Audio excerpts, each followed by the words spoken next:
सबसे विश्वसनीय news channel. हर खबर, हर मुद्दा, हर सवाल, जनता की आवाज। जिला प्रशासन के द्वारा किस तरीके से देखते हैं इस आयोजन को? देखिए, ईजा बैणी महोत्सव जो माननीय मुख्यमंत्री जी को महिमा मंडित करने वाला कार्यक्रम था, इवेंट के तौर पर महिमा मंडित कार्यक्रम में जो खर्चा हुआ वो सरकारी कोष से हुआ, पूर्ति विभाग हुआ, जिला प्रशासन इस पर पूरी तरह कार्यकर्ता की भूमिका में नजर आया और उसके बावजूद भी पूरे शहर को परेशान किया गया। रोडों में जाम लगे, जिनको अस्पताल जाना था वो नहीं जा पाए, विवाह का समारोह चल रहे थे, लोग जो है उनको परेशानी का सामना करना पड़ा। जो गाड़ियां आपने अधिग्रहण करी, कई टैक्सी भी आपने अधिग्रहण करी, जो जिनकी एडवांस बुकिंग ले ली गई थी उनको भी परेशानी का सामना करना पड़ा। कुल मिला के ईजा बैणी कार्यक्रम से कोई ईजा बैणी को लाभ नहीं हुआ, क्योंकि ईजा का बेटा और बैणी का भाई आज भी बेरोजगार है।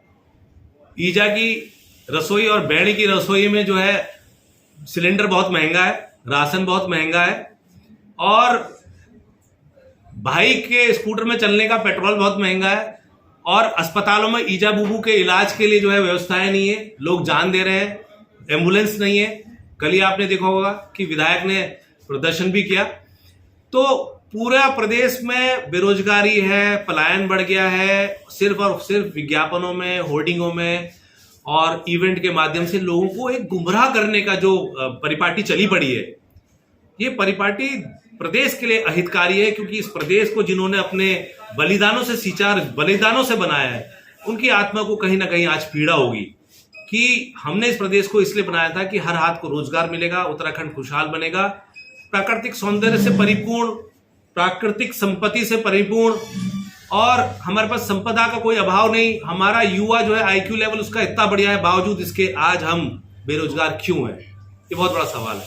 बच्चों को शिक्षा, सारे विद्यालय बंद होते जा रहे हैं और जो विद्यालय भी सरकारी पढ़े हैं उनमें जो है जो इंफ्रास्ट्रक्चर है वो इस कदर खराब है, कभी भी कोई हादसा को आमंत्रण दे रहा है।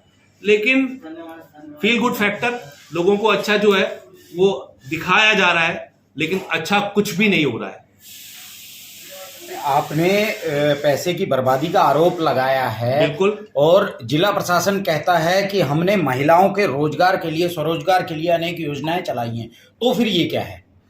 देखिए, कल के कार्यक्रम से महिलाओं को क्या लाभ हुआ ये बताइए। रोजगार अगर देना है, आप ब्लॉक स्तर पर आपका प्रशासन तंत्र है जी, आप वहां जाके जागरूक करिए लोगों को, उनको बताइए कि आपने इससे क्या लाभान्वित हुआ। आपने एक बहुत बड़ी गैदरिंग करी, आपने योजनाओं के बारे में क्या आपने बखान किया, मुझे आप ये बताइए। आपने इवेंट करा, महिमा मंडित करा, एक सरकार के एक भाजपा कार्यकर्ता की भूमिका में आप दिखाई दिए। यदि ईमानदारी से प्रशासन काम करना चाहता है तो गांव स्तर तक, ब्लॉक स्तर तक उनके पास विभाग है, वो जाए, छोटी छोटी मीटिंगें समूह के साथ करें, उनको जागरूक करें कि इतनी योजनाएं, और मुझे बताइए कितनी बहनों ने ये उजागर करे, जिला प्रशासन कितनी बहनों ने इसका लाभ लिया है, उसकी लिस्ट जारी करे, श्वेत पत्र जारी करे कि ये योजनाएं दी, हमने इतने लोगों को, इतना उनको शिविर लगाए, वर्कशॉप्स लगाई, उनको हमने ट्रेंड किया और इतना उससे प्रभावित होकर इतने लोगों ने इसका लाभ उठाया। वो आंकड़ा दें। सिर्फ और सिर्फ बयानी से कुछ नहीं होता। जनता जानती है, महिमा मंडित कार्यक्रम था जिसमें सरकारी कोष का दुरुपयोग हुआ है, इतिहास में पहली बार हुआ।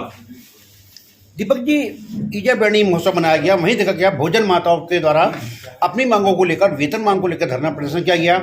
वहीं पिछले कई वर्षों से नर्सेज जो कोरोना काल से काम करती आ रही हैं, अपनी वेतन मांग, समान वेतन की मांग करती आ रही हैं, उनको वेतन नहीं दिया रहा है, उनको परमानेंट नहीं किया जा रहा है और ईजा बैणी महोत्सव किया जा रहा है। देखिए, मैंने आपसे बोला महोत्सव उस दिन हम मनाएंगे जिस दिन जितनी भी मांगों को लेकर हमारी बहनें बैठी हुई है, वो भी तो बहनें हैं। ईजा बैणी की अगर बात करते हैं, उन बहनों की कोई सुनवाई क्यों नहीं हो रही है? भोजन माताओं की सुनवाई नहीं हो रही है। और आपने नर्सिंग स्टाफ की बात करी, आज मैं पढ़ रहा था डिप्लोमा इंजीनियर्स जो है पुरानी पेंशन को लेके, और जो लोग टेम्परेरी उस पर लगे हुए हैं जॉब में आउटसोर्स के थ्रू, उनको भी परमानेंट नहीं किया जा रहा है। तो ये जब सब काम पूरा होंगे तो उस दिन महोत्सव स्वतः होगा, लोग खुद निकल के आके आपके फूल की वर्षा करेंगे, ना कि आप सरकारी धन से फूल इकट्ठा करें, प्रशासन आपके लिए फूल लेके आए और सरकारी स्कूलों के टीचर, जो अर्ध सरकारी स्कूलों के टीचरों को लाके लाइन अप किया जाए, उनका कहा घाघरा पिछौड़ा पहना जाए, उनसे कहा फूल डालो मुख्यमंत्री को। तो ये तो अपने को स्वयं महिमा मंडित करने की बात है, लेकिन सच्चा महिमा मंडित महोत्सव उस दिन होगा, लोग दिल से अब फूल आपके ऊपर बरसाएंगे जिस दिन बेरोजगारी, महंगाई, भ्रष्टाचार, अंकिता के हत्यारे जेल के सलाखों के पीछे होंगे, वो सफेद पोस्ट का नाम उजागर होगा। उस दिन स्वतः हम लोग आपका जो है फूलों से वर्षा से स्वागत करेंगे। बात करें, कल खाने के पैकेट रोड में बिखरे पड़े थे, जो खाने के पैकेट उनको दिए गए।